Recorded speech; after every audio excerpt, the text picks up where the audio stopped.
You make your money in bear markets. You take the money in bull markets, but you make it in bear markets.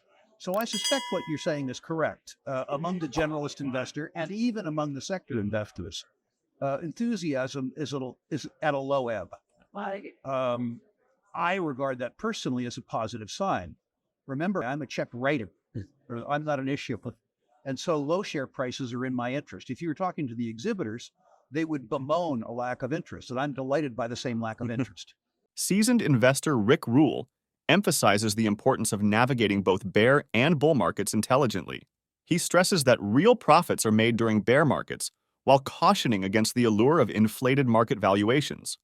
Rule, a shrewd contrarian, sees value where others don't, particularly in sectors often overlooked. He dismisses market sentiment, relying on his ability to identify undervalued assets and capitalize on unique opportunities.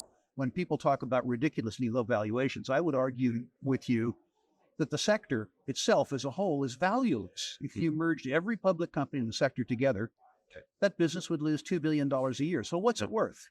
Is it worth 8 times losses, 15 times losses? My point is that maybe 5% of the companies in the sector are investable, and their share prices decline with the 95% that are flotsam and jetsam. That's what I'm here for. The issuer's expectation is that this is an unusually bad market. My expectation is that this is a reflection of corporate performance and that the malaise in the sector is deserved. So I have not. I regard normalized markets as the markets that existed in what the industry would call the bear markets of the early 90s or the early 2000s. That included, as an example, in funding for exploration, where the expected outcome is failure, a warrant. You need to be prepared for taking illogical risk.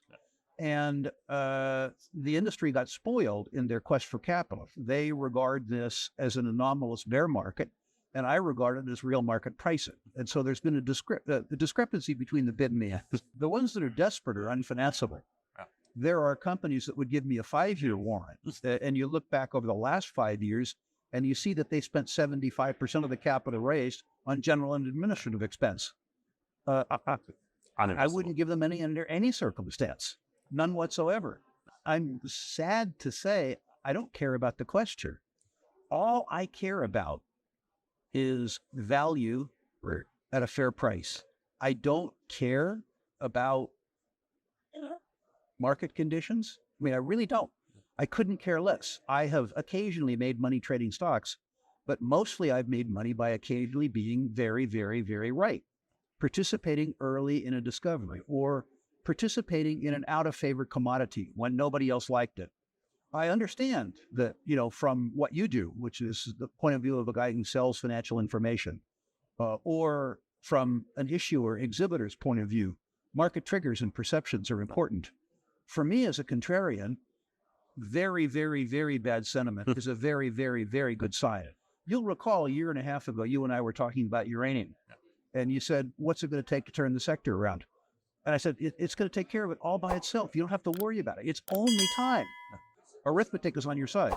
In this next segment, Rick Rule delves into his expertise in analyzing consumer information generated by geologists and engineers. He emphasizes his disciplined approach to investing, disregarding geopolitical and economic factors.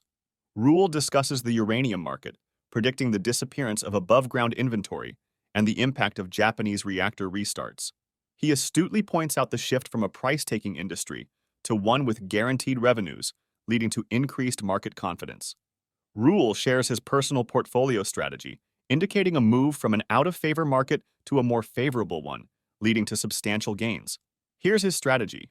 I think it's worked out spectacularly well. We could talk about uranium later and where I feel about the market now. I was using it as an illustration. For me, sentiment's irrelevant, except that when the general market conditions are buoyant and the attendance here triples, I take that as a sell signal. I regard myself as an expert at consuming information generated by geologists and engineers. I consider myself to be an expert at income statements and balance sheets. I consider myself to be an extremely disciplined investor and speculator.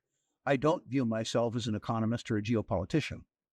And so while I follow them out of interest, I don't factor them into my investment decisions at all. Nor do I think that most people should do it, because most people have opinions, which are not durable competitive advantages.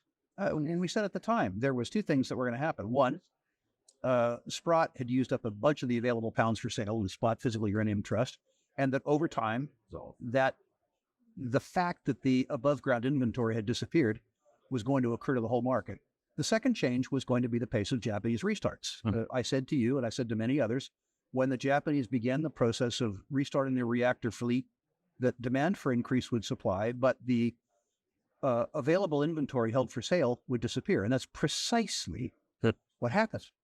I didn't know when it was going to occur, which I told you at the time. I said, this is going to happen. I can't tell you when. This is inevitable. It may or may not be imminent. It turned out that it happened in calendar 2023, and the market has reacted. What's more important, I think, than the fact that the uranium price has gone from $40 to $75 is that the market transactions have gone from the spot market, which was then 85% of the total market, to the term market, which is now 75% of the total market. What that means is that the uranium industry has gone from being a price taker, taking whatever price was available on the day, to having guaranteed revenues in the 5-month time frame, 5-year time frame, 7-year time frame, even 15-year time frame. That means that when Cameco or Kazatomprom now return mothballed pounds to production, they know what the revenue line is going to look like for 15 years. There's a certainty around margins, and that makes a huge difference. When you take a market, a junior market, from hated to not hated, you have a double just based on sentiment. So me personally, in my junior portfolio, I've sold enough that I have all the rest of my positions for free. Have I sold too early? Almost certain. I think while the easy money has been made, the big money is ahead of us. I think this market probably has 2 or 3 years to run. The fact that I think it is an opinion. It's not a fundamental.